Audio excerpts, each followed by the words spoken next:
sejam bem-vindos ao canal Sua Filosofia e ao podcast Café com Bolacha, o seu podcast de filosofia para provar que boas reflexões cabem no tempo de um cafezinho. E como eu tava com saudade de falar isso para vocês, foi aí um tempinho que a gente ficou em reprogramação, mas agora voltamos a todo vapor e hoje falaremos aqui no nosso podcast Café com Bolacha sobre a ideia do que é existir, sobre o que é ser um ser humano e o que carrega, qual é o significado que nós carregamos pelo simples fato de nos identificarmos como um ser humano.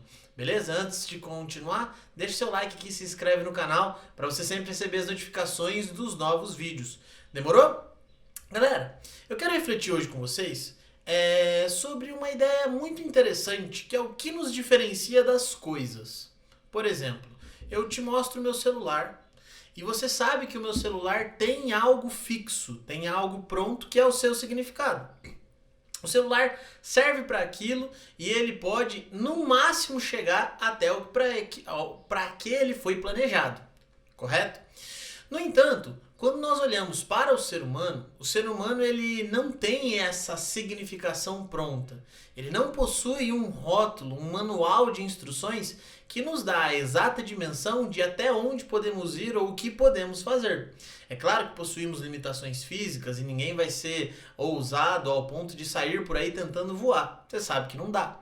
Mas eu quero que você entenda que, à luz da filosofia, existe um pensador, um cara chamado de Jean-Paul Sartre, um filósofo do existencialismo, que nos leva a interrogar sobre o seguinte ponto.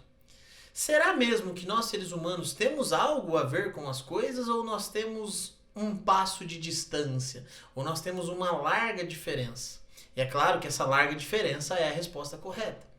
As coisas, segundo Jean-Paul Sartre, nós chamaremos de em si. São as coisas que possuem um significado em si mesmas. Elas possuem já um roteiro pré-estabelecido. Poderíamos ser até ousados e dizer que elas são predestinadas.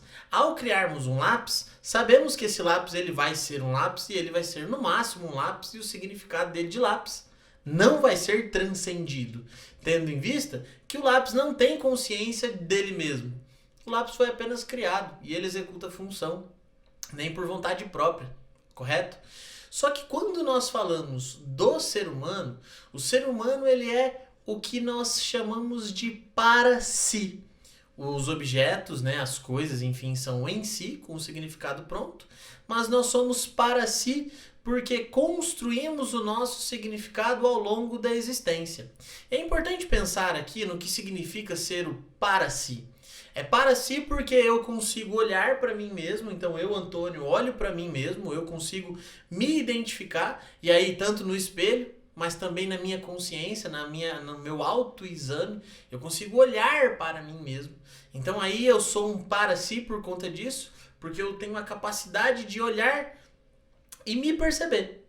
Só que além disso, e essa segunda dimensão é que eu acho fundamental, além de ser para si, porque eu consigo olhar para mim mesmo, eu também sou para si porque, como eu não tenho um significado pronto, eu estou em construção constante. Então eu não estou parado, eu estou indo em direção. Eu estou caminhando para mim. Olha que isso é especial demais. Porque quando eu olho para o ser humano ele possui essa dimensão não fechada de significado. Não é estático, o nosso significado não vem pronto, pré-moldado. É por isso que Sartre bate com todas as forças possíveis na ideia de uma predestinação. O predestino, ou seja, aquele destino programado para você, não existe, tendo em vista que isso ausentaria a sua responsabilidade pela sua existência. Mas não, velho, você nasceu e antes da sua existência não tinha nada, depois da sua existência não vai existir nada. O que existirá, segundo Sartre, são as suas decisões e as suas escolhas envolvendo essa caminhada, essa vida. Por isso que nós chamamos o ser humano de um ser projeto. Nós estamos em constante construção. E é por isso que eu, Antônio, vim aqui conversar com vocês hoje sobre isso. Galera, é muito importante que a gente não queira fechar o nosso significado. Eu trabalho com uma faixa muito bonita da vida do ser humano, que é a etapa ali do final do terceiro ano, cursinho pré-vestibular, e as pessoas estão querendo ser. Quero ser médico, ser professor menos às vezes. Quero ser advogado, ser psicólogo, ser. E se você parar para pensar no significado real da palavra ser, ou do verbo, né, o isso é uma condição muito estática, né? Uma condição muito fixa, extremamente forte para se colocar dentro da humanidade. À medida em que eu olho para minha pessoa, né? Eu, Toninho, eu, Antônio, sou um professor? Será que sou um professor ou estou professor? Tendo em vista que dentro da minha condição de projeto, eu estou em construção constante. É óbvio que você não vai sair por aí falando e sendo chato para as pessoas, falando assim, hoje eu estou professor, hoje eu estou engenheiro. Não precisa ser tão chato. Mas na sua dimensão do pensamento é legal que você pense sobre isso, que você reflita sobre, será que eu sou o professor para sempre? Será que eu sou o Antônio que eu achava que era para sempre? E a resposta é não. Na medida em que eu sou a realização dos meus projetos. E dos meus projetos os meus projetos são realizados a partir das minhas decisões, das minhas escolhas, dos meus caminhos. E essa renúncia exige justamente a sua capacidade de dizer não para muitas coisas e sim para uma delas.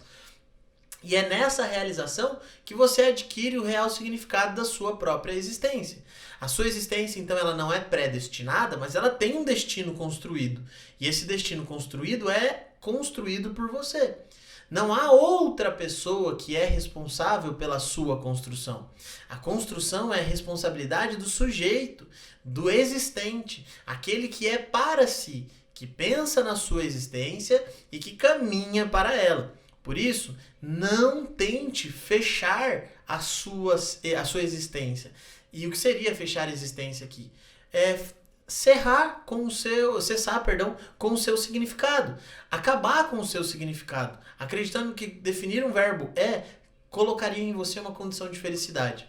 A condição de felicidade do ser humano não está na representação de assumir um estado fixo. Ou seja, sou professor e a partir de hoje serei feliz para sempre. Não, velho.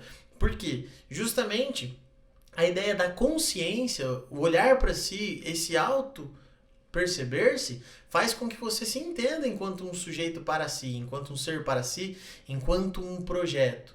E aí, se você hoje se realizou enquanto professor, amanhã você vai querer ser um professor em outra instituição, depois talvez um professor que tenha filhos, depois um professor que tenha filhos e que quer que os filhos sejam felizes. E essa dimensão nunca está pronta. Então, encarar o ser humano como aquele que, nossa, eu vou batalhar para lá na frente conquistar o meu significado, tá errado. Você automaticamente vai construir esse significado se você continuar vivo. A questão é o quanto você se percebe enquanto sujeito agente das escolhas. É você quem é o ativo das escolhas. É você quem realiza tudo isso. E é por isso que eu finalizo a reflexão de hoje perguntando: o quão consciente da sua própria existência você é? O quão capaz de entender que você é responsabilidade das suas próprias decisões? O quanto é e o quanto está? Você, eu, todos nós partilhamos da mesma característica da existência, que é sermos condenados à liberdade. Temos que escolher, sempre escolhemos, e essas escolhas nos forjam, nos constroem, nos faz. Beleza? Queridos e queridas, milhares de beijos para vocês. Fiquem bem. Até mais. Tchau, obrigado!